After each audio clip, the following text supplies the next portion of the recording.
So something just happened that it appears that I'm gonna have to change the way we do things around here. So I wanted to show you around a bit, kind of explain how we do things and how we used to do things, the improvements we've made. So this is our water. We talked about our water system. This is an IBC tank. It's an IBC. I say it so fast a lot of people don't understand what I'm saying. You can get these pretty cheap off Facebook Marketplace. Just make sure you get a food grade one. And if you can't confirm that somehow or another, then don't get it. We have two IBC tanks around here. This one is a food grade. Then we have a non-food grade down there that we use to raise our chicks in as a chicken coop. Worked out pretty good, but it had an epoxy in it. It smelled terrible. It took us forever to get it cleaned out well enough to let chickens stay in it. This one's 275 gallons. And I've got it rigged up so there's an RV pump. It's just a little 6 amp RV pump. It doesn't take a lot of electricity. It's 3 gallons a minute, 30 PSI. I think it's actually 60 PSI, but you can regulate it with a little screw. So I've got it turned down pretty low because then I have a hose, just a regular RV hose. They're white. Actually, I have one over here I can show you. This is an RV hose right here. So they don't pass on a lot of chemicals like a green hose does. Now I know somebody's going to say, when I was a kid we used to drink out of green hose all the time. That's true, but you didn't drink out of green hose with everything you drank. The RV hoses aren't that much more expensive. So I run an RV hose from the RV pump into the house into an on-demand camping water heater. It runs off propane. When we turn valve up, it lets water come out of the RV hose, and so it reduces the pressure in the hose, turns on the water pump. At the same time, you'll hear this noise from the water heater. It'll flame up, poof, and now you have hot water coming through it. If you want cold water, all I do is just open up the battery compartment. It takes 2 D batteries to get that sparker to spark. Just like on a barbecue grill, you have those little clickers. Actually, I can show you what I'm talking about. It demonstrated here. There's Skitty. Everybody likes Skitty, and apparently I don't talk about her enough. Skitty. Yeah, everybody wants to see you. So, but that sparker I was talking about, we took this off an old grill. It's got 2A batteries in it, and you can probably hear it spark. That's how the water heater works. That's what lights the flame, the propane flame. It'll stay on for as long as you have propane until you shut it off. So if you think about it, it actually works a lot better than a regular water heater. Water heater turns the temperature up to 120 degrees. It stores that water. If the water cools off, then it's got a kickback on even if you didn't use it. But 120 degrees might be too hot for you. So what do? You turn on the hot water and then you turn on cold water to cool it down. But with this water heater, all you got to do is turn down the flame and it cools down. So you're saving energy by using that thing. If I actually had a full-size house, I would take out the water heater. Now I know about this little camping water heater, and I would use it. They're like 150, 160 bucks. Get the one off Amazon with the highest BTU. This one's a Camplex. So in order to keep this from freezing in the wintertime, you can see I've got it all insulated. But then I have ventilation running down this wall behind our shower. There's a shower right here. It runs down into this area. Now, it's going to be hard to see. You may not be able to see it. I don't know. So that ventilation comes right down there, and I've got insulation and army blankets. Red Cross gave those to my dad after a hurricane. He gave them to me. So that ventilation has air coming through it. I've got a fan on the other side, just above the wood stove. So it takes that wood stove heat and brings it down in here. Now, a lot of people tell me to do things with the wood stove, put coils around it, bring hot water in here. You gotta remember, I don't run the wood stove all day long every day. I run it about every 8 hours, I turn it on. So the flame lasts for about 2 hours. When the flame dies off, there's no more heat coming out of it. So I let the house get up to about 90 degrees, and then I let it get down to 68 degrees, and then I turn it back on. This just works well doing it this way. Now, a lot of people want me to put the return heat back into the house.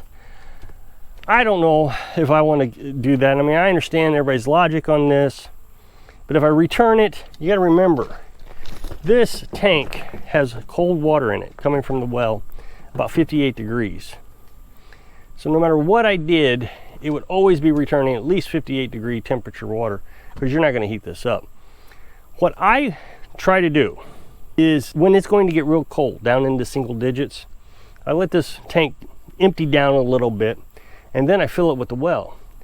So if the water temperature is below 58 degrees, the well is going to raise the temperature up in it. So that helps keep it warm also. So I got the heat from the house keeping it warm. The water itself is keeping it warm. And then I have all that insulation. The tank has never froze. We got down to -6 degrees last year, and the water pump, the RV water pump, froze up. It wasn't catastrophic. I do expect this to freeze when it gets down to -6. I think -6 is fantastic. Most houses, I had a house, an actual house, and the water would freeze probably when it got down into the single digits. So I feel like this does a lot better. Now I have the well, and the well runs off 800 watt deep well pump. So I cannot run the well at night or on cloudy days. I would just run it off batteries, and then I wouldn't have enough battery to run my freezer, which is more important than running the well. So on sunny days like this, I can use my solar panels. Well, not even sunny days like this. I mean, it could be pretty cloudy actually. I tested it the other day, and I can get the batteries to charge back up before night. That's all I need to do, is get them charged back up before night so I can run that freezer. But if I ran it at night, I have no chance of charging back up. So I wouldn't have anything to run the freezer. And I tell you, I'm very proud of this well. I mean, I know that sounds terrible, conceited or something, I don't know. But I am very proud of it. This was just a 6-inch hole in the ground. The concrete was all busted up. The house was all busted up. Water, dirty water, when it rained, would just run down into the well, dirty up the water. It was terrible. And it took me a long time to get it all fixed up and working correctly, but it does now. And I don't want to spend a lot of time on this because I talk about it a lot, but I poured 6 inches of concrete, 2 specifications, so 2 feet from the center of the well on all 4 sides. Ran a well packer, put a new well liner in it, got a deep well pump in it. Now the deep well pump pumps 15 gallons a minute, but the recovery rate of the well is only 5 gallons a minute. I mean, it's an antique well. It was dug in the 60s, maybe the 70s. So I'm not using the right well pump. So I have this valve on it that I can turn down the water speed, but you don't want to turn it down too low because you can deadhead the pump, meaning that you're not getting any water to go through a pump so the pump can heat up and seize up. Now I've got it rigged where there's a hole, there's this black pipe right here, and I have a hole drilled into it probably about the size of my pinky, about 70 feet down. And that does 2 things. One, if I do accidentally shut this off, it's not catastrophic because water's still coming out of that. Not fast enough, but it gives me some time to go shut off the well or whatever I need to do, or open this back up. Gives me time, so I'm not burning up the pump. The other thing it does is in the wintertime, well, all year round, but specifically in the wintertime, the water drains back down this pipe, so the pipe is always empty.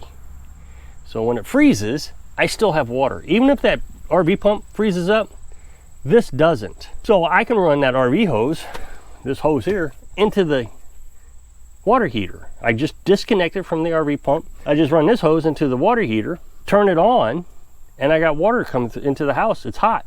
Of course, you got to be careful that you don't shut the water off in the house or anything silly like that. Every day now, I fill up the IBC tank off the well. I go down about 10 o'clock, 9:30 to 10 o'clock. I turn on the inverter that runs this well. Now it's a 2,000 watt inverter. It's a huge inverter, so we don't use it for everything. We only use it for the big items. We got a coffee maker in there that Carolyn uses to heat water. That doesn't even use any propane. That's all off solar. And then when we want to run the well, we run the 2,000 watt inverter. And the reason we do that is a 2,000 watt inverter takes 2 amps per hour, whether you got anything going through it or not. So in a 24-hour period, that would use up one of our batteries. So you can see this is the 2,000 watt one. It's got the light here. It's very big. But we also have a 1,000 watt one that we run non-stop. This one runs in the house. Runs the freezer, our tablet that I make YouTube videos off of, the cell phones, the fans, whatever. So that's plenty of power for the house. But if I need to run the well, or if I need to run the coffee maker, we take it off this one. During the day, it doesn't matter if I leave it on, but I got to make sure to turn it off at night. Otherwise, it uses that energy at night. So all I got to do, this one here, I got them kind of color coded. This one's the well, it's white, the well. That one's the house, black, and that one's the RV, black. So I kind of made it like house is black, well pump is white. And so all I got to do is turn the inverter on, click that on, the well is running. Now last year, we had to run it off generators. Now I've got two generators. I got the small one over here, I just bought this year. And it just runs the battery charger. So on a cloudy day, if I need to run the battery charger to charge batteries because it ain't getting enough sun, I run this one. That's all it can run. It's just too small to handle anything else. But it just sips gas, that's the thing. So I really like this one. It's 1500 watt, max power, peak power. So this has no chance of running the well. Now, I can kind of trick the system. It can run two battery chargers, one at 25 amps and one at 10 amps. So that's 35 amps total. If I turn on both battery chargers, start this generator, turn on both battery chargers, and then turn on the inverter, I can run the well. It depletes the battery a little bit by about 10 amps per hour. But it's enough that I'm not just sucking the batteries dry. So that keeps me from having to get out the bigger generator and starting it up. Because last year, we staged our dual fuel up there. And so it runs off propane or gasoline. This one's 2500 watts, and it can, you can see I got the propane tank here. I can run off propane or gasoline. I had to run this all the time for the well. What I would usually do is I'd wait 5 or 6 days, and then I would run the well. Turn it on, just let it fill up. Well, now I run the well every day off the solar panels. It's a little bit more work, obviously, but since I'm pulling it off sun power, I feel better filling it up, especially like on a cloudy day. On a sunny day like this, I can actually run that well off solar panels from, I don't know, 10 a.m. to about 2 p.m. non-stop. It would keep up just fine. I got 1200 watts of solar. The well pump is 800 watts. I am so thankful that I finally got off running the generator. I mean, it just makes me all around feel better. If something were to happen in society where I couldn't buy propane or buy gasoline anymore, or it'd be difficult, or the prices shot through the roof, which could happen, I guess, maybe, then I don't want to rely on that. Having solar power and having ran it for over half a year now, on cloudy days, rainy days, you know, all those different situations, I feel really good that we can make it if something were to happen. Now that I have the well taken care of, that only leaves me with that other generator. Now it's only gasoline. I couldn't run propane off of it. If something were to happen in society, I would have to figure out a way to get off that generator. I don't run it that much anymore. I used to run it all the time, but since I upgraded the solar panels, what I did was I got another charge controller. It made all the difference in the world. So I only run it maybe an hour a week. I mean, it's hard to really calculate, but that's about it. The generator only holds 3/4 of a gallon, and it'll last 8 to 11 hours on that 3/4 of a gallon of gas. So it's not that critical. But the thing I would do is I would empty out the freezer. I've always said that I would just can the food. Well, I don't need to can the food. I could just start eating all the food out of the freezer and then shut it off, never refill it again, and then just can our meat. I just showed you a video yesterday. I'll put it up next box at the end of this video. I can chicken. We butcher our chickens, we can can it, or we can buy meat at the store, we can can it. I've got videos in my playlist. Go to my channel, go to playlist of everything we can, hamburger and pork and bacon. So that's how we would handle it. That way, the solar panels and the batteries would only need to run the well pump.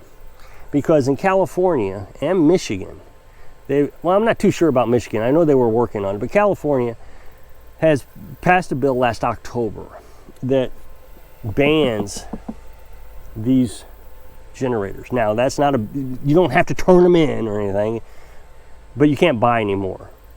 I forget what date, and it doesn't really matter. My point is if the rest of the country follows suit, which could happen, it could be that some states are going to have to follow suit because they've got laws that says they'll follow California's laws. I think that's the way Michigan is. So if I can separate myself from all fossil fuel items, that includes power from the grid, because they still use fossil fuels. This is not a green conversation. This is a logical conversation.